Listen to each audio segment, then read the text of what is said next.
글래디스는 영국에서 너무나 멀리 떨어져 있는 탓에 1939년부터 1941년까지 영국 역시 전쟁을 치르고 있다는 사실도 몰랐습니다. 그리고 이때만큼 하나님께서 자신을 특별한 방법으로 인도하시고 보호하시는 것을 강하게 느껴본 적이 없었습니다. 한 번은 양촌과 산속 동굴 비밀 통로 사이에 있는 오솔길을 혼자서 걷다가 자신이 위험에 처했다는 것을 직감적으로 느꼈습니다. 하지만 어떻게 해야 할지 몰랐던 글래디스는 오 주님, 저를 대신해서 결정해 주세요. 제가 바른 길을 선택할 수 있도록 해주세요. 라고 기도하고서 눈을 감고 한 바퀴 돈 후에 다시 눈을 떴습니다. 그리고 자기 앞에 놓인 길을 따라 걸어가기 시작했습니다. 경사가 가파르고 바위가 많은 산허리였습니다. 몇 분도 채 지나지 않아 일본 군인들이 바로 자신이 헤매고 있던 그 길로 걸어오는 소리를 들었습니다. 때때로 하나님께서는 다른 사람들을 통해 글래디스에게 경고를 하셨습니다. 일본인들이 인근 도시를 점령했다는 소식을 들었을 때 글래디스는 다른 선교사들과 함께 있었습니다. 그들은 짐을 싸서 도망갈 준비를 했습니다. 애니스코는 노르웨이 선교사였는데 항상 다른 사람의 지시에 잘 따르는 사람이었고 앞에 나서서 억지를 부리는 법이 없었습니다.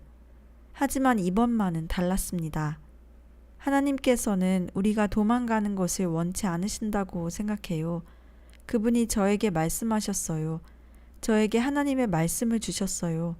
제가 찾고 있던 말씀이 아니었는데 아침에 이 말씀을 읽게 되었어요. 보라, 내가 영을 그의 속에 두리니 그가 소문을 듣고 그의 고국으로 돌아갈 것이며 나는 우리가 도망가면 안 된다고 생각해요. 선교사들은 함께 기도한 후에 머물기로 결정했습니다.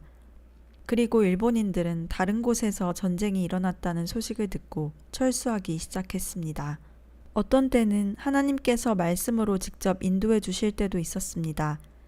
글래디스는 일본인들이 자기를 체포하기 위해 $100의 포상금을 걸었다는 것을 알고 있었습니다. 글래디스는 중국을 너무도 사랑한 나머지 일본인들에게 간첩 취급을 당한 것입니다. 이 마을 저 마을 돌아다니면서 일본인들의 행동을 조사했고 당연히 중국군에게 정보를 넘겨주었을 거라고 생각했기 때문입니다. 글래디스의 목에 현상금이 걸린 것을 알고 어떤 친구들은 어서 도망가라고 재촉한 반면 자기들과 함께 있어 달라고 말하는 사람들도 있었습니다. 글래디스는 어떻게 해야 할지 몰랐습니다. 그러던 중 성경을 읽다가 도망가라, 깊은 산으로 도망가라, 깊은 곳에 들어가 숨어라, 바벨론의 왕이 너를 향한 모략을 감추었음이니라 는 구절을 읽게 되었습니다. 그래서 글래디스는 총을 피해 안전한 곳으로 도망갔습니다. 당시 집에서 멀리 떨어진 곳에 머물다가 다시 양촌으로 돌아온 것입니다. 양촌에 있는 다 부서져가는 팔복 여관에서 100여 명의 아이들이 글래디스를 반갑게 맞아주었습니다. 다른 마을에 있는 선교 고아원에서 양촌으로 피난 온 아이들이었습니다. 글래디스는 얼마 안 있으면 일본군이 자기를 찾으러 올 것임을 알았기 때문에 그곳에 머물 수가 없었습니다. 계속되는 전쟁으로 인해 아이들을 돌보는 것이 점점 더 어려워져만 갔습니다. 하지만 아이들을 보호하기 위해서라도 그들을 내버려 두고 떠날 수는 없었습니다.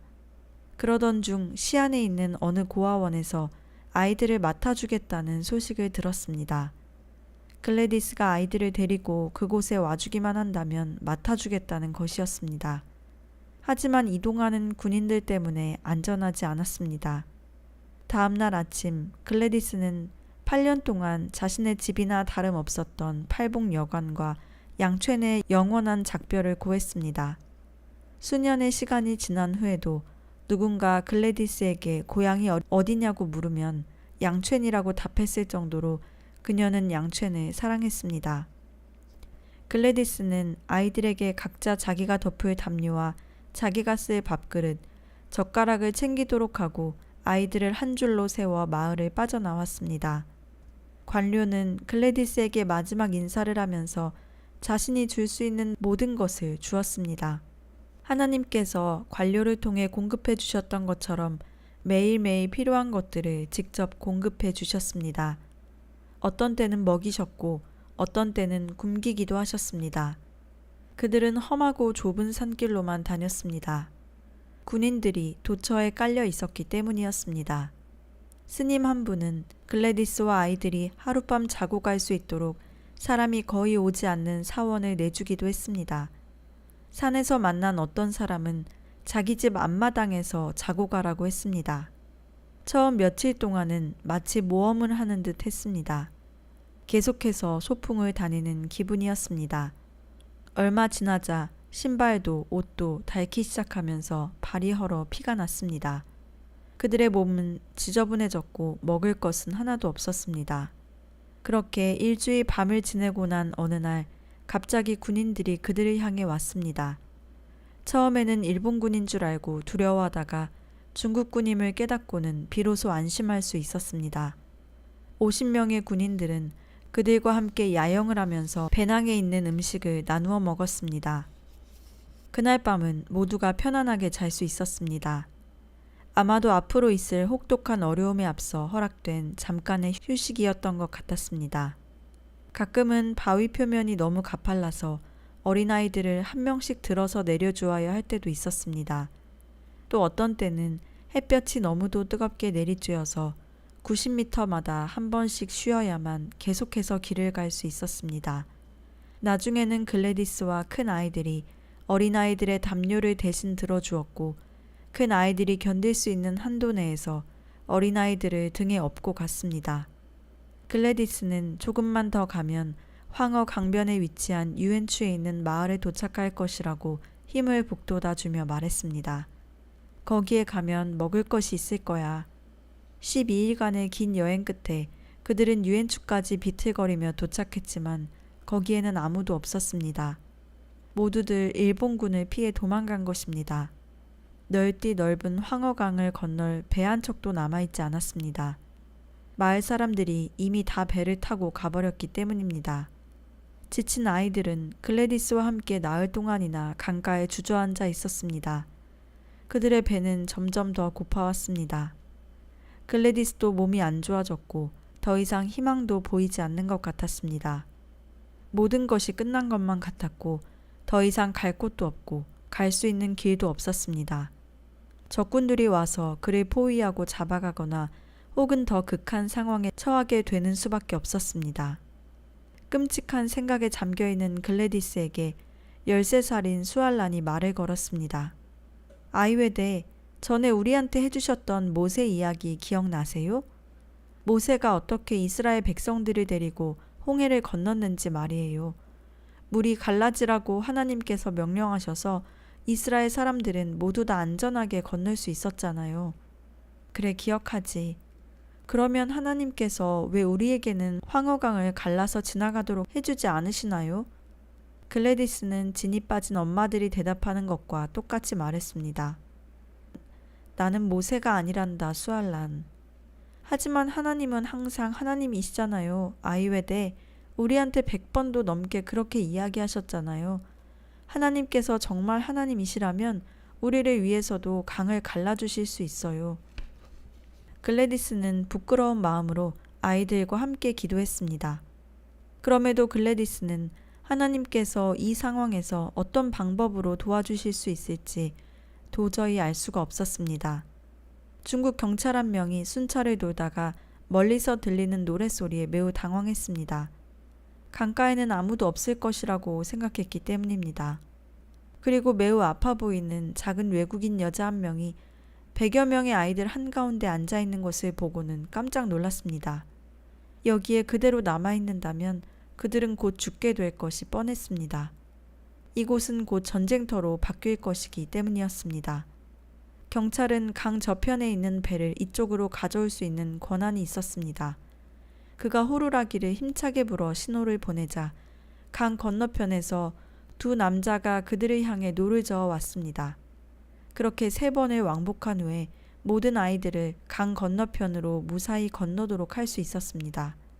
강 건너편 마을에 도착하자 이번에는 황허강을 건넜다는 이유로 글래디스가 체포되었습니다.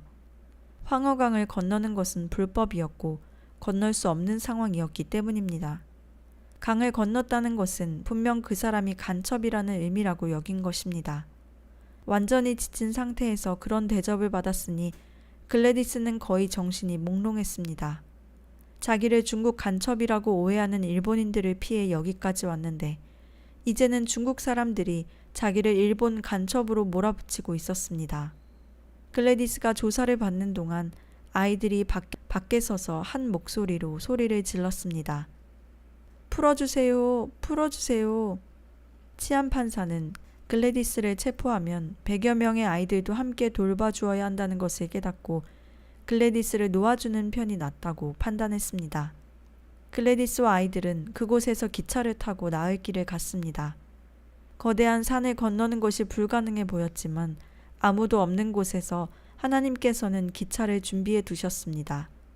처음에는 호루라기를 불며 소리를 지르고 고함을 치는 사람들 때문에 겁을 먹었습니다. 아이들은 자기들이 탄 기차가 어떤 기차인지 몰랐습니다. 그 기차는 석탄을 실은 기차였고 아이들은 그날 밤 석탄 더미 위에서 잠이 들었습니다. 그즈음 글래디스의 감각은 희미해졌습니다. 밤에 자고 일어나 몸이 조금 나아졌음에도 불구하고 여전히 상태가 좋지 않았습니다. 석탄 열차를 타고 온 후 얼마 동안 마을에서 머물렀는지도 잘 기억이 안 났습니다. 시안까지 가는 동안 며칠이 걸렸는지도 생각이 나질 않았습니다. 열이 심하게 올라 힘들어하고 있는데 더 충격적인 일이 일어났습니다. 난민들에게는 시안이 개방되지 않는다는 것입니다. 더 이상 사람들을 받아들일 만한 공간이 없다는 것이 이유였습니다. 글래디스는 고열로 뜨겁고 무거워진 머리를 벽에 기댄 채 절망할 수밖에 없었습니다. 푸팽에 머물 곳이 있다는 사실을 알았을 때는 기뻐할 힘조차 없었습니다. 정신이 몽롱한 상태에서 글래디스와 아이들은 다른 기차를 타고 푸팽까지 갔습니다. 푸팽에 있는 사람들에게 아이들을 무사히 데려다 주고 나서 바로 병에 걸렸고 열이 다시 올랐습니다. 2주가 넘도록 의식과 무의식 사이를 오가는 혼미한 상태가 되었습니다. 유창한 중국어 사투리로 헛소리를 해대는 이 작은 체구의 여인이 누구인지 아는 사람은 아무도 없었습니다. 글래디스가 조금씩 회복되는 동안 린난 대장은 몇 달 동안 수소문 끝에 애타게 찾던 글래디스를 만날 수 있었습니다. 두 사람이 다시 만났을 때 전쟁은 이미 끝난 상태였습니다. 글래디스는 산시성으로 돌아오면서 전쟁이 끝나기만 하면 린난과 결혼할 수 있으리라고 굳게 믿고 있었습니다. 린난은 결혼해달라고 간절히 애원했지만 글래디스의 모든 것은 너무나 달라져 버렸습니다. 한 남자를 사랑했고 그에게 사랑받고 있다는 은밀한 기쁨과 완벽한 환희를 맛보았던 때와 달리 이제는 자신의 아이들을 위해 사랑했던 한 남자를 위해 무엇보다도 하나님을 위해 올바른 선택을 해야 한다는 끊임없는 내면의 갈등이 글래디스를 고통스럽게 했습니다. 양촨과 황허강 사이의 산을 지나면서 시안의 옛날 수도와 황허강 평원 사이를 지나면서 의식불명과 고열로 고통을 겪으면서 글래디스가 가지고 있던 확신은 사라지고 대신 불안이 엄습했습니다. 그들은 서로 작별 인사를 했고 다시는 만날 수 없었습니다. 그 후로 린난에 대한 불안과 갈등은 글래디스 아일워드 안에 계속 남아 있었습니다. 고열과 전쟁을 겪으면서 사랑하는 중국 땅에서 겪은 모든 상실 때문에 글래디스 안에 있는 어떤 힘 혹은 안정감이 사라져버린 것만 같았습니다. 자신의 근원을 잃어버린 것 같은 공허감은 아마도 고향과도 같았던 양촨 팔복여관을 포기하고 떠나온 데서 비롯되었을 것입니다. 어느 곳에서도 그때 누렸던 소속감을 느낄 수가 없었습니다. 하나님과 구주 예수 그리스도 안에서 한 번도 중심을 잃어본 적이 없는 글래디스였지만 하루하루 시간이 지날수록 머물 곳 없이 떠도는 나그네가 되어갔습니다. 건강이 조금 나아지자 글래디스는 란저우 근처에 있는 산속의 멀리 떨어진 마을로 갔습니다. 란저우는 글래디스가 처음 중국에 대한 관심을 갖게 해준 잡지 기사에 실린 마을이었습니다. 후에 글래디스는 하나님께서 자기를 스촨성에 있는 챙두로 부르신다고 느꼈습니다. 챙두 교회에서 사역하는 한 중국인 목사는 글래디스를 전도 부인으로 임명했습니다. 극소수의 나라에만 있는 독특한 직책이었습니다. 전도 부인이라는 용어는 기독교 여성 시민에게 부여하는 직책이었습니다. 전도 부인은 원주민 자진교회에서 적은 사례비를 받으며 일하기도 하고 여자 선교사들 밑에서 일하기도 했습니다. 교사, 통역사, 성경을 읽어주고 복음을 전하는 자로서 역할을 담당했습니다. 글래디스는 외국인 중에는 처음으로 그런 능력을 가지고 일했던 사람이었고 동시에 적은 월급만으로도 검소하게 살았던 사람이었습니다. 글래디스는 교회 건물 뒤에 있는 작은 방에서 살았고 전도 부인에게 허락된 아주 적은 수당만 받았을 뿐입니다. 글래디스는 선교 교회가 아닌 중국 교회의 종이 되었습니다. 종이라는 표현은 단순한 비유가 아니었습니다. 글래디스는 중국 교회와 목사님이 시키는 일은 무엇이든 다 했습니다. 그 중에는 교회 건물을 청소하는 일도 있었습니다. 틈새마다 자리 잡은 거미줄과 모래를 치우면서도 글래디스는 모든 악한 영이 물러가고 하나님의 영이 임하여 주시기를 기도했습니다. 그리고 중국 교회의 종으로서 자신에게 주어진 의무를 다하며 4년 동안 챙두에서 살았습니다. 1949년에 글래디스는 친구들의 도움으로 영국에 돌아왔습니다. 글래디스는 늘 자기가 죽을 때까지 중국에서 살 것이라고 생각했습니다. 영국으로 갈 돈이 한 푼도 없었던 것도 이유 중 하나였습니다. 몇 년 동안 영국에서 지내면서도 글래디스는 끊임없이 중국을 그리워했습니다. 하지만 공산당원들이 통치하던 때라서 중국 본토로 들어갈 수는 없었습니다. 그래서 유일하게 갈 수 있는 곳인 대만으로 갔고 하나님께서는 글래디스가 그곳에서 고아들을 위한 사역을 하도록 인도해 주셨습니다. 하녀였던 글래디스 아일워드는 영국에서 지내는 동안에도 마음이 편치가 않았습니다. 양촌에서 잘 정착했고 머물 수 있는 팔복 여관도 있었는데 결국 그것마저 빼앗겼습니다. 비록 영원히 살 수 있는 그런 집은 아니었지만 말입니다. 그 후로는 어디를 가도 집처럼 편안한 느낌을 받을 수는 없었습니다. 하지만 글래디스가 살게 될 참되고 영원한 본향이 기다리고 있었습니다. 타이페이에 살던 글래디스 아일워드는 1970년 1월 1일에 주님의 부름을 받았습니다. 글래디스의 시신은 타이페이에 안장되었습니다. 그리고 지금 그녀의 영혼은 결코 떠날 필요가 없는 영원한 본향에 머무르고 있습니다. 글래디스 아일워드는 키 147cm밖에 안 되는 작은 체구의 여성이었습니다. 공부도 잘 못해서 14살 때 학교를 그만두었고 목소리는 날카롭고 미숙했습니다. 가진 돈도 없었고 선교회에서 지원조차 받지 못했습니다. 글래디스는 참으로 약한 자의 모습으로 우리가 생각할 수 있는 가장 최소한의 것을 가지고 중국에 갔습니다. 하지만 그곳에서 글래디스는 하나님께서 능하고 신실한 분이심을 깨달을 수 있었습니다. 말씀에 약속하신 것과 같이 말입니다. 하나님께서 세상의 약한 것들을 택하사 내게 능력 주시는 자 안에서 내가 모든 것을 할 수 있느니라. 선교회에서 글래디스를 거절한 것이 실수였을까요? 우리는 이 질문에 대한 정확한 답을 알지 못합니다. 하지만 글래디스는 일반적인 선교 기관의 울타리 안에서 성공적으로 사역할 수는 없었을 것입니다. 하나님께서는 분명히 글래디스를 중국으로 보낼 계획을 갖고 계셨습니다. 그리고 전혀 의례적이지 않은 방법으로 글래디스에게 딱 맞는 길을 예비하시고 친히 인도하셨습니다. 그저 하녀에 지나지 않는 한 여인이 중국까지 갈 기차표를 마련할 수 있다고 누가 상상이나 했겠습니까? 요즘은 선교회에서 훈련받는 선교사 후보생들에게 어떻게 하면 사람들이 자신이 하는 사역에 관심을 갖게 할 수 있을지 알려줍니다. 그래서 재정적인 지원과 기도 후원을 받을 수 있도록 합니다. 하지만 글래디스는 모든 것을 스스로 해결했습니다. 하녀로 일하면서 밤에는 다른 일까지 겸하며 돈을 모으고 또 모았습니다. 하지만 결코 혼자서 모든 것을 다 한 것은 아니었습니다. 글래디스는 하나님께 모든 것을 다 맡겼고 그분이 모든 것을 공급하신다는 것을 배웠습니다. 우리는 자신의 재주와 노력과 성향, 주위 사람들을 지나치게 의지한 나머지 때로는 진정한 지원자이신 하나님에 대한 분명한 시각을 잃어버리기가 일쑤입니다.